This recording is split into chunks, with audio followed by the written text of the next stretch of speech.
दर्शकों नमस्कार। डीडी बिहार के मॉर्निंग लाइव शो बिहार बिहान में आप सभी का बहुत बहुत स्वागत है। आज की सुबह आपके साथ आपकी होस्ट मैं हूं मुस्कान। दर्शकों, जैसा कि आप सभी जानते हैं कि हर रोज़ आपके समक्ष उपस्थित होते हैं एक विशेष मेहमान के साथ और उनसे कुछ खास बातचीत करते हैं किसी खास विषय पे। और साथ ही अगर हम लोग शिक्षा के बारे में बात करें तो शिक्षा केवल हमें जानकारी नहीं देती बल्कि ये हमारी सोचने की समझ को भी विकसित करती है, ये हमें आत्मनिर्भर बनाती है और साथ ही ये हमें सही निर्णय लेने की भी क्षमता देती है। वो कहते हैं ना कि ये व्यक्ति के व्यक्तित्व को भी है जो निखारती है, इसलिए हम सभी के लिए शिक्षित होना बहुत ही ज़रूरी है। आज हम इस बारे में तमाम जानकारी लेंगे, लेकिन जैसा कि आप सभी जानते हैं कि दिन की शुरुआत एक अच्छी सोच के साथ करते हैं। वो कहते हैं ना, दिन की शुरुआत अच्छी सोच के साथ करने से दिन भर के लिए हमें एक मोटिवेशन मिलता है। तो आइए देखते हैं कि आज के अनमोल वचन में आप सभी के लिए क्या कुछ है।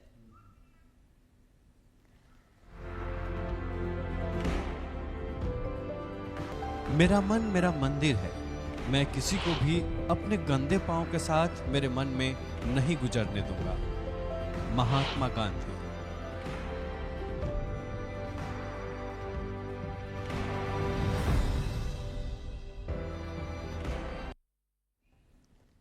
और इसी के साथ दर्शकों कार्यक्रम को आगे बढ़ाते हैं और स्वागत करते हैं आज की हमारी विशेष मेहमान का।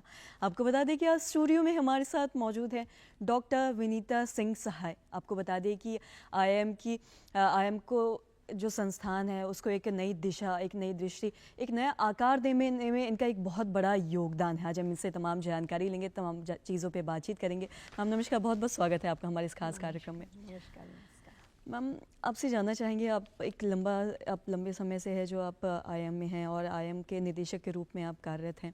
आपसे मैम जानना चाहेंगे, अगर हम आईएम के बारे में बात करें तो जिस उद्देश्य के साथ इस संस्थान की है जो इसको संस्थान के बारे में अगर हम बात करें तो क्या लगता है ये कितना साकार हुआ है, इस बारे में आप कुछ बताना चाहेंगे? मुस्कान, जैसे आपको पता ही होगा कि आईआईटी और आईएम ये ministry of education, government of India, केंद्रीय सरकार द्वारा स्थापित इंस्टीट्यूशंस हैं और इनको हम दो स्तर पे देख सकते हैं। पहले तो आपको मालूम ही है कि इस वक्त भारतवर्ष एक ऐसे मुकाम पे खड़ा है जहां हमारे पास जो आज की सदी की सबसे बड़ी ताकत है वो है ह्यूमन रिसोर्स, मानव संस्थान। इसमें हम बहुत आगे हैं और बहुत श्रेष्ठतम तरीके से आगे हैं। तुम्हें मालूम ही होगा कि इस वक्त देश की पॉपुलेशन बहुत यंग है। जब बहुत सारा विकसित देश, खासतौर से अगर आप स्कैंडिनेविया की तरफ देखें, जापान की तरफ देखें, तो देश बूढ़े हो रहे हैं और ऐसे परिवेश में भारत ही एक ऐसा देश है जो बिल्कुल यंग है। हमारी कंट्री की मीडियन एज 28 है और बहुत करीबन 65 से 70% पॉपुलेशन जो है 35 साल से नीचे की है। तो ये सारी चीज़ें हमें एक ऐसी चुनौती भी देती हैं और आशा भी देती हैं कि इस बार हमने इस पॉपुलेशन को बढ़ा लिया तो हमें विश्व की कोई ताकत रोक नहीं सकती वापस से वर्चस्व स्थापित करने के लिए। इसी वजह से ये आईआईटी, आईएम या उच्च शिक्षा के जितने भी इंस्टीट्यूशन हैं वो देश भर में लगाए जाते हैं ताकि हम इस यंग पॉपुलेशन को बढ़ा सकें। ये तो हुआ राष्ट्रीय स्तर पे, बट फिर हम जब आईएम्स, आईआईटीज़ पूरे देश में स्थापित करते हैं तो उसका एक मेजर जो उद्देश्य होता है वो उस स्टेट के डेवलपमेंट में। तो 2015 में जब आईएम बोधगया बिहार में स्थापित हुआ तो हमारे पास जो सबसे बड़ा उद्देश्य था वो बिहार के मानव संसाधन को और बढ़ाना और हमें आज ऑलमोस्ट हम 10 साल पूरे कर चुके हैं और इस दशक में मुझे ये आपको बताते हुए बहुत गर्व हो रहा है कि ऑलमोस्ट 22 आईएम में आईआईएम बोधगया, जो कि आईआईएम बिहार है, इस वक्त देश का सबसे बड़ा आईआईएम है। हम सबसे ज़्यादा बच्चों के जीवन को छू रहे हैं, हम सबसे ज़्यादा बच्चों को देश के लिए तैयार कर रहे हैं और ख़ास तौर से हम ऑनलाइन या पार्ट टाइम एजुकेशन में नहीं हैं, हम मेजरली फुल टाइम और डिग्री वाले प्रोग्राम्स जो हैं उन क्षेत्रों में हम काम करते हैं, और उसमें हम देश को सबसे ज़्यादा पोस्ट ग्रेजुएट लेवल पे युवक और युवतियाँ तैयार करके दे रहे हैं। बिल्कुल। अपने बिहार के बारे में ही आपने अभी बात किया, आपने इसके तमाम चीज़ों के बारे में बताया कि किस तरीके से ये है जो इसकी भूमिका रही है राज्य स्तर पे, और अगर देश भर के बारे में अगर हम बात करें, अगर हम बिहार के बारे में बात करें तो बिहार जैसे ऐतिहासिक विरासत वाले राज्य के बारे में बात करें तो इसमें IIM की क्या भूमिका है, और साथ ही साथ इसको आप किस तरीके से प्रभाषित करना चाहेंगी, क्या इसका इम्पोर्टेंस है आज बिहार में, इस बारे में भी कुछ बताना चाहेंगी आप? देखिए, बिहार तो हमेशा से अपनी ऐतिहासिक और बौद्धिक विरासत के लिए ही जाना जाता है, बिल्कुल। और हम तो सिर्फ 60 किलोमीटर दूर हैं अपनी सबसे प्राचीनतम यूनिवर्सिटी जो नालंदा यूनिवर्सिटी है, और हमारे सामने एक बहुत बड़ा उद्देश्य है कि किसी समय में जैसे कि नालंदा के आगे गाँव में लोग 2-2, 3-3 सालों तक इंतज़ार करते थे प्रवेश पाने के लिए, हम भी कुछ इस किस्म का मेहनत कर सकें, इस तरह के इंस्टीट्यूशन को डेवलप कर सकें कि वो जो पुराना गौरव है उसे हम दोबारा से स्थापित कर सकें। और हमने ना सिर्फ प्रेरणा ली है नालंदा से, हमने बहुत सारे स्तरों पे उस एक्सीलेंस को ट्रांसलेट करने की भी कोशिश की है। हमारे आर्किटेक्चर में, हमारे बिल्डिंग इंफ्रास्ट्रक्चर, हम प्राइमरीली विहार कॉन्सेप्ट पे आर्किटेक्चर पे हम गए हैं, और हमारे तो आप लोगों को भी देखें तो कल हम किसी से मजाक कर रहे थे कि उसमें लिखा है सब्बे भद्राणी पढ़संतु, तो लोग सोचे हैं गलत संस्कृत लिख दी है, और हमें लोगों को बताना पड़ता है कि ये सब्बे भद्राणी पढ़संतु ये पाली में है जो इस धरती की विरासत है। तो हम पाली को सेलिब्रेट करना चाहते हैं, हम बौद्ध आर्किटेक्चर को सेलिब्रेट करना चाहते हैं, विहार कॉन्सेप्ट को सेलिब्रेट करना चाहते हैं, नालंदा को सेलिब्रेट करना चाहते हैं, और उसे आज की तारीख पे रिक्रिएट करने की पूरी कोशिश में है। तो हम ये भी जानना चाहेंगे कि अगर आपके नेतृत्व के बारे में अगर हम बात करें IIM बोधगया में, तो जब से आप यहाँ पे हैं तो इसमें ऐसी कुछ उपलब्धियाँ जो कुछ महत्वपूर्ण रही हों, इस बारे में आप कुछ साझा करना चाहेंगे हमारे साथ दर्शकों को? उसका मैं तुम्हारी योगा से ही आगे चलती हूँ। जैसे मैंने बोला कि IIM बोधगया भारत की विरासत को बहुत ज़्यादा प्रोत्साहन देता है, और एक्चुअली जब भी कोई IIM नया खुलता है तो, या कोई भी नया संस्थान खुलता है, तो उसके सामने ये सवाल होता है कि हम कौन हैं। तो ऐसे ही 2018 में जब हम स्थापित हुए और हमारी टीम बनने लगी, तो हमने अपने आप से सवाल पूछा हम कौन हैं। और उससे पहले हमारे बच्चों ने मजाक मजाक में अपने आप को #enlightening IIM कहना शुरू कर दिया था, क्योंकि हम ऐसे शहर से आते हैं जिसका नाम ही है बोधगया, जहाँ हम माना जाता है कि प्रबुद्ध होते हैं, एनलाइटन होते हैं, तो बच्चों ने अपने आप को एनलाइटनिंग IIM कहना शुरू कर दिया।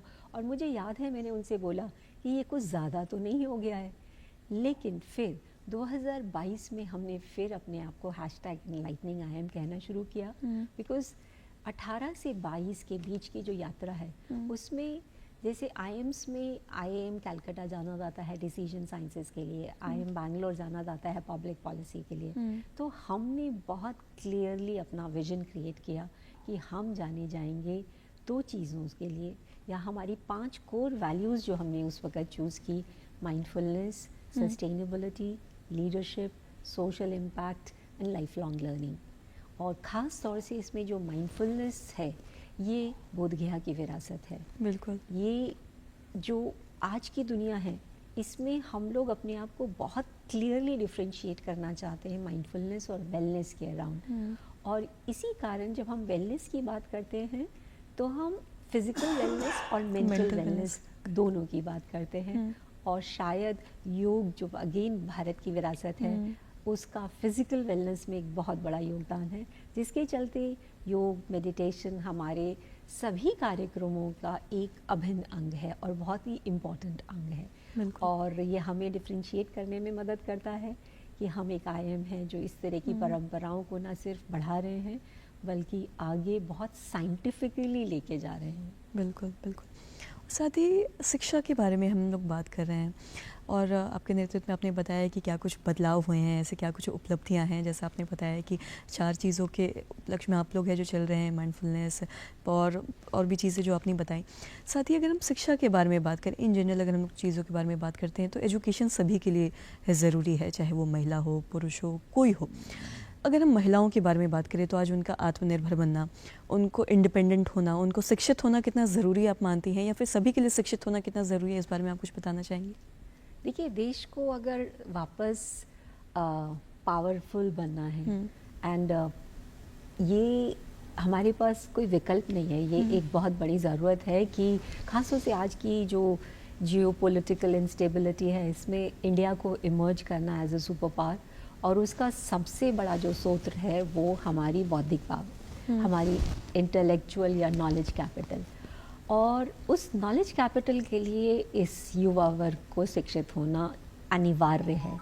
और जहाँ तक कि महिलाओं की बात करें, वैसे तो बिहार में ऑलरेडी बहुत काम हो रहा है, आपको पता ही है कि बिहार एक ऐसा राज्य है जहाँ वो जो साइकिल की तैयारी से शुरू हुआ, वो जो लड़कियों को उड़ान मिली, वो अभी भी अग्रसर ही है। ये एक ऐसा स्टेट है जिसमें 33% reservation across all jobs and 50% in education. तो ये आने वाले समय में क्रिटिकल मास क्रिएट करेगा लड़कियों का एक कंट्रीब्यूशन, क्योंकि जब लड़कियां आएंगी बढ़ेंगी तभी तो वो लीडरशिप पोजीशंस में पहुंचेंगी। और आप तो जानती हैं कि हम हमेशा से जानते हैं कि एक लड़के को पढ़ाओ, लड़के को पढ़ाया, बट एक लड़की को पढ़ाया तो पूरे परिवार को पढ़ाया। तो जब पूरे परिवारों को पढ़ाना है तो लड़कियों की भूमिका तो उसमें बहुत आगे है। और जब वो वर्कफोर्स को ज्वाइन करेंगी और रिस्पॉन्सिबिलिटीज़ बेयर करेंगी तो वो लीडरशिप में पहुंचेंगी ही, ऐसा तो निश्चित है। हाँ, आज की तारीख में अगर हम बात करें तो जैसे कि हमेशा मुझे बोला जाता है कि you are the only women director, but मुझे ये मालूम है कि आने वाले समय में बहुत सी लड़कियों को हम देखेंगे शिक्षा, उच्च शिक्षा के लीडरशिप पोजीशंस में। जी, और साथ ही जब भी शिक्षा के बारे में बात करते हैं तो कई बार लोगों को लगता है कि ये एक रोज़गार का माध्यम है, जो है भी। लेकिन अगर वही हम बात करें एक सोच के बारे में, एक समाज के अगर परिदृश्य से हम देखते हैं तो उसके लिए भी कितना ज़रूरी है, ये सोच को भी कितना ज़्यादा विकसित करता है, इस पर भी आप क्या कुछ कहना चाहेंगी? देखिए, एजुकेशन ख़ास तौर से हम लोग तो प्रोफेशनल एजुकेशन के क्षेत्र में हैं, तो हम ये नहीं कह सकते कि रोज़गार उसका उसकी परिमिति नहीं है या वो नहीं होना चाहिए। और इसी कारण ख़ास तौर से हमारे ऊपर एक जिम्मेदारी रहती है कि जिस भी स्टूडेंट को हम लें, और इसी कारण पिछले 10 साल से हमारा 100% प्लेसमेंट रिकॉर्ड रहा है, बिकॉज़ एक युवा, और ख़ास तौर से आप एक चीज़ और देखेंगे कि IIT और IIM में इस वक्त टियर 2 हंगरी इंडिया के बच्चे आते हैं। आपको जान के अचंभा होगा कि पिछले कुछ सालों में अगर हम अपनी MBA फ्लैगशिप कोर्स की बात करें तो 300 की सीट में हमारे पास 293 शहरों के बच्चे थे। तो लिटरली पूरा देश, माइक्रोकॉस्म ऑफ इंडिया या लिटिल इंडिया या मिनी इंडिया एक कैंपस में बैठा होता है। छोटे छोटे शहरों, गुंटूर, ईटानगर, पूरे देश से बच्चे आते हैं। और ये वो बच्चे होते हैं जिनको ये पता होता है कि शिक्षा ही इकलौता एक कारण है या इकलौता एक अपॉर्चुनिटी है जिससे वो अपने जीवन के ऑर्बिट को बदल सकते हैं। तो ये मेहनती हंगरी टियर 2 इंडिया है जो कैंपस में पहुंचता है, और फॉर श्योर रोजगार ही नहीं, उस पूरे परिवार की, उस पूरे मोहल्ले की, उस पूरे परिवेश की एक ऑर्बिट चेंज हो जाती है, चाहे वो एम्प्लॉयमेंट के कॉन्टेक्स्ट में हो, रोजगार के कॉन्टेक्स्ट में हो, या वो सोच के कॉन्टेक्स्ट में हो। और साथ ही हम ये भी जानते हैं कि आप IIM बोधगया के फाउंडिंग डायरेक्टर हैं, और जो भी आज हमारा ये कार्यक्रम देख रहे हैं, जो भी व्यूवर्स हैं, जो भी युवा हैं, वो ये ज़रूर जानना चाहिए, अगर हम IIM बोधगया के बारे में बात करें तो वहाँ पे ऐसे कौन कौन से कोर्सेज़ हैं जो पढ़ाए जाते हैं, इस बारे में भी आप कुछ बताना चाहेंगे? जैसे कि मैं आपको बताया मुस्कान की, और मैं इसको बड़े गर्व से कहती हूँ that we don't do anything online, part time, evening executive, we only do full time, long duration, residential, degree awarding. हमारे पास इस वक्त 5 मेन फुली रेजिडेंशियल कोर्सेज हैं। पहला जिसको हम फ्लैगशिप एमबीए कहते हैं, जो कि पिछले 60-70 साल से आईएम्स में कराया जा रहा है। उसके बाद हमने पीएचडी इंट्रोड्यूस की 2020 में, जिसमें हम सारे डोमेन्स में marketing, finance, operations, IT, communication में पीएचडी कराते हैं। और आपको जान के अच्छा लगेगा कि आईएम बोधगया इस वक्त देश में सबसे ज़्यादा स्टाइपेंड देता है। हम करीबन 60,000 रुपये महीना बच्चों को स्टाइपेंड देते हैं देश के लिए, एक शिक्षक बनने के लिए, देश के एक रिसर्चर बनने के लिए। और हमारी लाइब्रेरी आई थिंक इस पूरे प्रांत की, पूरे इलाके की सबसे बड़ी लाइब्रेरी है, जिसमें जो भी आप सोच सकते हैं रिसोर्सेज वो अवेलेबल हैं। Completely digital, completely high tech library है उन रिसर्चर्स को सुविधाओं के लिए। फिर हमने आईपीएम कोर्स लॉन्च किया, जिसको लेके हम बहुत गर्वान्वित महसूस करते हैं, बिकॉज ये जैसे कहा जाता है ना, कैच देम यंग। सो वो बच्चे जो बिजनेस, कॉमर्स, कॉर्पोरेट में जाना चाहते हैं, हम उनको क्लास 12th के बाद इंटीग्रेटेड प्रोग्राम इन मैनेजमेंट या आईपीएम में दाखिला देते हैं, जिसमें वो बीबीए और एमबीए दोनों इकट्ठे करके निकलते हैं 5 साल में। उनके पास ये भी अपॉर्चुनिटी होती है कि अगर वो 3 साल का बीबीए करके निकलना चाहें तो नई शिक्षा नीति एनईपी 2020 के अनुसार हम एग्जिट पॉलिसी भी उनको देते हैं। वो बीबीए करके निकल सकते हैं, थोड़े दिन बाद एमबीए कर सकते हैं, थोड़े दिन अपना कोई और नौकरी कर सकते हैं, कोई उद्योग लगा सकते हैं, और बाद में वो अपनी एमबीए कंप्लीट कर सकते हैं। सो आईपीएम अगेन बहुत ही सक्सेसफुल प्रोग्राम है और उसके बच्चे बहुत अच्छा कर रहे हैं। फिर उसके बाद हमने 2 स्पेशलाइज्ड एमबीए शुरू करे हैं। जैसे आप जानती हैं कि बिज़नेस पूरा बदल गया है, अब सब कुछ डिजिटल हो गया है, तो इसकी अच्छी सोच, समझ और पढ़ाई के लिए हमने एमबीए इन डिजिटल बिजनेस शुरू किया था, जो कि बहुत सक्सेसफुल है। और कोरोना के बाद मानवता को ये पता चल गया था कि स्वास्थ्य बहुत इम्पॉर्टेंट है। तो हमने एक MBA in hospital health care शुरू किया है, जिसमें हम युवकों को तैयार करते हैं हर उस इंडस्ट्री के लिए जो हेल्थ केयर में काम करती है, चाहे वो पब्लिक हॉस्पिटल्स हो, प्राइवेट हॉस्पिटल्स हो, डिजी हेल्थ हो, टेक्नोलॉजी इन हेल्थ हो, एआई इन हेल्थ हो, मेडिकल इंश्योरेंस हो, डायग्नोस्टिक्स हो। सो इन सारी जो वर्टिकल्स हैं हेल्थ केयर से रिलेटेड, उसके लिए हम मैनेजर्स तैयार करते हैं।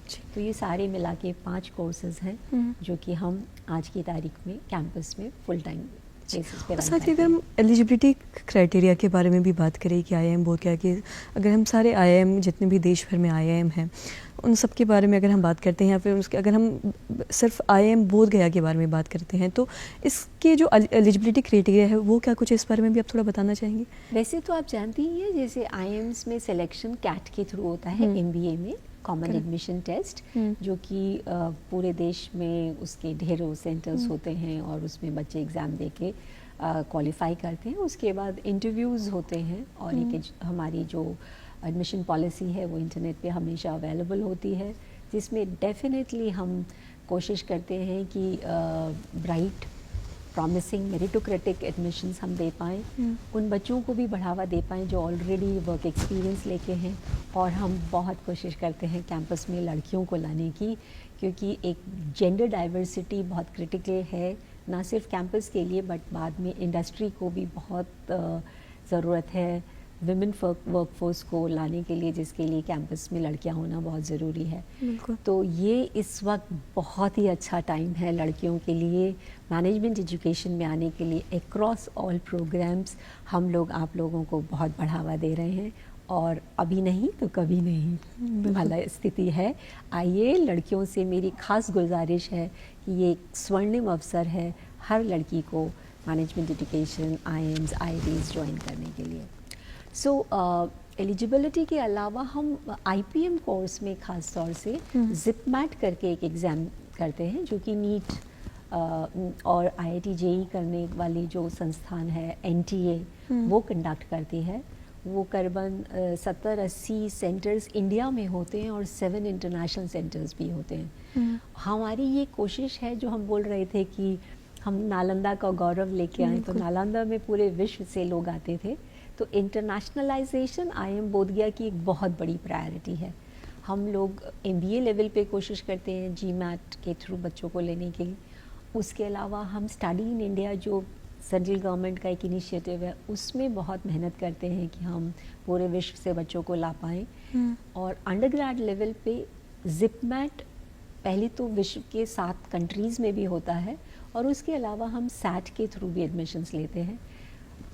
उद्देश्य एक ही है कि बोधगया की धरती पे पूरे विश्व से छात्र और छात्राएं आगे बढ़ें। बिल्कुल। और साथ ही हम ये भी देख रहे हैं कि बदलते दौर में, जैसा कि आपने बताया कि चीज़ें बदल रही हैं, आज डिजिटलाइजेशन आ गया है, आर्टिफिशियल इंटेलिजेंस आ गया है, तो इसमें IIM बोधगया किस तरीके से चीज़ों को बदल रहा है, और क्या कुछ ऐसी चीज़ें हैं जो आई हैं जो बच्चों के लिए भी फ़ायदेमंद है? इस बारे में भी आप कुछ बताना चाहेंगे?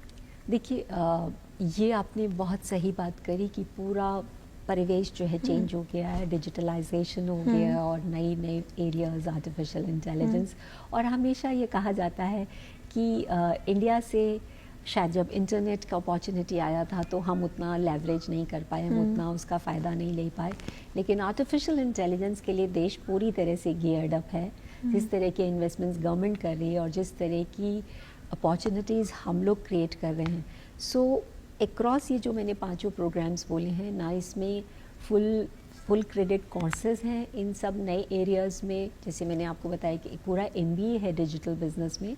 और आर्टिफिशियल इंटेलिजेंस हम सिर्फ एक इलेक्टिव की तरह नहीं पढ़ाते, हम आर्टिफिशियल इंटेलिजेंस को हर सब्जेक्ट के साथ, से artificial intelligence in HR, how it helps in recruitment selection, artificial intelligence marketing में, आर्टिफिशियल इंटेलिजेंस फाइनेंस में किस तरह से इस्तेमाल होने वाली है, ये हर इलेक्टिव में हम बाहर से भी विशेषज्ञ बुलाते हैं। हमारी फैकल्टी भी उसमें बहुत समय गुजार रही है। तो पूरा कोशिश चल रही है स्टूडेंट्स को, छात्रों को इन नए सब्जेक्ट्स और इन नए परिवेशों के लिए पूरी तरह से तैयार करने के लिए। जी। और साथ ही मैम, हम लोग तमाम चीज़ों के बारे में बात किया, हमने एलिजिबिलिटी क्राइटेरिया के बारे में बात किया हमने, कि किस तरीके क्या क्या कोर्सेज़ हैं, डिजिटलाइजेशन, आर्टिफिशियल इंटेलिजेंस, इन सब चीज़ों के बारे में। लेकिन अगर हम बात करें जो भी सामाजिक रूप से वंचित वर्ग के जो छात्र हैं, उनको अगर हम मुख्य धारा में लाना चाहते हैं या फिर IIM बोधगया में वो जाना चाहते हैं, तो किस तरीके से, क्या कुछ इसके लिए स्कॉलरशिप हैं, इस बारे में भी आप कुछ बताना चाहेंगे? मैं आपके इन सारे बच्चों को जो कि दूर से दूर बैठे हैं, उन्हें ये कॉन्फिडेंस देना चाहती हूँ कि देश उस स्थिति में पहुँच गया है कि कोई भी बच्चा अगर होनहार है तो कभी भी पैसा रास्ते में नहीं आता है वो। और ख़ास तौर से IIM बोधगया में हमने ये सुनिश्चित किया है कि अगर आप वो सारे टेस्ट जो हम कंडक्ट करते हैं, चाहे वो कैट हो, चाहे वो जिपमैट हो, और ख़ास तौर से अगर मैं जिपमैट की बात करूँ, हमने अंडरग्रेड लेवल पे इस टेस्ट को इसीलिए पूरे देश पे किया है ताकि आप सब लोग जहाँ भी हैं आराम से इस टेस्ट को दे सकें। और ख़ास तौर से स्कूल के बाद हमने इस सिलेक्शन प्रोसेस से इंटरव्यू को हटा दिया है। और उसका मेजर कारण, आप जो दूर दराज के इलाके हैं वहाँ पे जो बच्चे हैं, जो होनहार हैं, मेरिटोक्रेटिक हैं, उनको मौका देने के लिए। क्योंकि आम तौर पे क्या होता है कि बड़े शहरों के, मुंबई, दिल्ली, बेंगलुरु के बच्चे जो अच्छे माहौल में, अच्छे स्कूलों में अंग्रेज़ी बोलते हुए, जिनके पेरेंट्स उनका प्रोफाइल बनवा सकते हैं, उनको इंटर्नशिप्स दिखा सकते हैं, तो जब बच्चे इंटरव्यू में आते थे तो सामने छोटे शहरों के बच्चे, गुंटूर के बच्चे, बेगूसराय के बच्चों के पास मौका नहीं होता था। तो इसी वजह से हमने अपने IPM प्रोग्राम में से इंटरव्यू हटा दिया है ताकि देश के ग्रामीण बच्चे, सुदूर इलाके के बच्चे जो कि होनहार हैं और उन्हें मौका मिलना चाहिए बट इंटरव्यू के चलते उनका नंबर नहीं लगता था, उनको एक मौका मिल सके। हम छोटे छोटे शहरों में टेस्ट कंडक्ट कर रहे हैं ताकि आप बिल्कुल अपने नज़दीक जा कर के टेस्ट को दे सकें। तो ये जो IPM प्रोग्राम है ये बहुत ही अच्छा ओपनिंग है।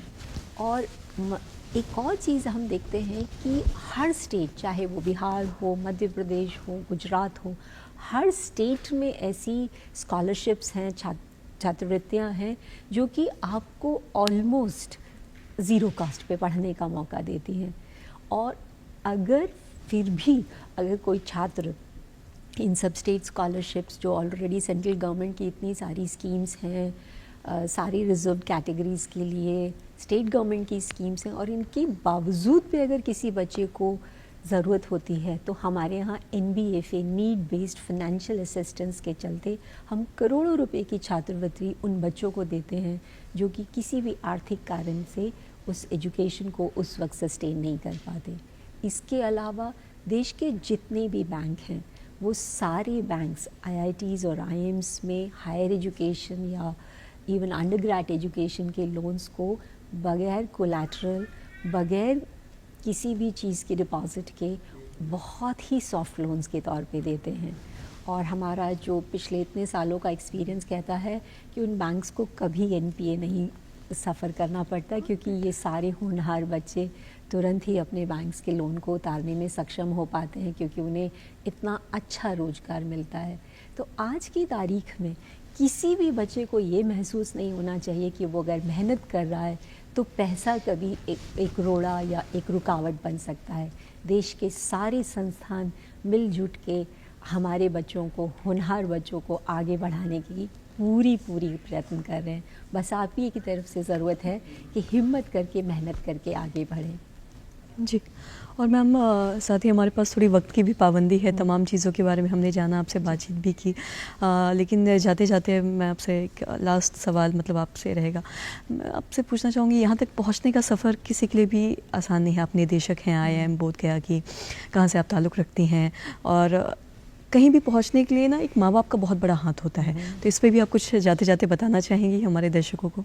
देखिए, मेरे जीवन में मेरे माँ बाप और ख़ास तौर से मेरे पिता का बहुत ही बड़ा योगदान है, क्योंकि पिता के तौर पे जैसे मैं हमेशा कहती हूँ कि बोला जाता है कि किसी भी पुरुष के पीछे एक महिला होती है, और मैं ये बोलती हूँ कि किसी भी महिला के पीछे उसका पिता होता है। तो मेरे पिता ने हमेशा मेरे कॉन्फिडेंस को बहुत बढ़ाया, मेरी माँ ने हमेशा मुझे बहुत साहस दिया, और मुझे ऐसा लगता है मैं आज जहाँ जो भी हूँ। और एक और जो उनकी थी कि जिस जगह आपको जिस स्थिति में मिले उससे अच्छी स्थिति छोड़ के रहना। और साथ साथ मेरे पति भी बिहार, मैं इनफैक्ट बिहार की बहू हूँ, और हम लोग परिवार में मजाक करते हैं कि बेटे वो हैं और सेवा मैं कर रही हूँ।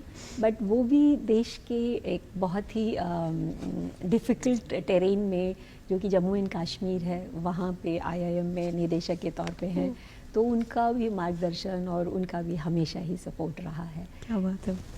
कहते हैं ना, जब हम किसी सफल व्यक्ति को देखते हैं या उनकी चीज़ों को सुनते हैं, उनकी चुनौतियों को सुनते हैं, उनके स्ट्रगल को सुनते हैं, तो जो देखने वाले हैं या सुनने वाले हैं उन्हें भी काफ़ी कुछ सीखने को मिलता है। जैसे कि आपने तमाम चीज़ों के बारे में बताया, या पिता के बारे में भी आपने बताया कि एक पुरुष को आगे बढ़ाने में महिला का हाथ रहता है, तो एक वहीं बेटी को आगे बढ़ाने में माता पिता का, और ख़ासकर पिता का बहुत बड़ा हाथ रहता है। साथ ही मैम, आप हमारे इस कार्यक्रम में आए, आपने अपने कीमती समय हमें दिया, इसके लिए मैम तहे दिल से आपका शुक्रिया। थैंक यू मुस्कान, तुम्हारे जैसे युवा पीढ़ी के लोगों को अच्छा करते हुए, बढ़ते हुए देख के बहुत खुशी होती है। और मैं तो इंतज़ार कर रही हूँ कि हम कब जल्दी से जल्दी वापस सुपर पावर बने, और वो इस युवा पीढ़ी के कंधों पे ही बनना है, इन्हें बढ़ाना है, इन्हें पढ़ाना है, ये हमारा कर्तव्य है। जी, तो इसी के साथ दर्शकों, जैसा कि आप सभी जानते हैं कि जाने से पहले हम आपसे ये रिक्वेस्ट करते हैं, ये गुजारिश करते हैं कि आप हमें खत भेजें, जिससे हम ये जान सकें कि आपको आज का ये हमारा कार्यक्रम कैसा लगा। तो दर्शकों, फटाफट उठाए पेन कॉपी और नोट करें हमारा पता है कार्यक्रम बिहार बिहान, निदेशक DD बिहार, दूरदर्शन केंद्र पटना, फ्रेजर रोड। साथ ही हमारा पिन कोड है 800001, और हमारा email ID है director@ddkpatna@gmail.com। मिलेंगे फिर एक नए मेहमान के साथ और एक नए विषय के साथ, उनसे खास बातचीत करेंगे। तब तक दीजिए इजाज़त, नमस्कार।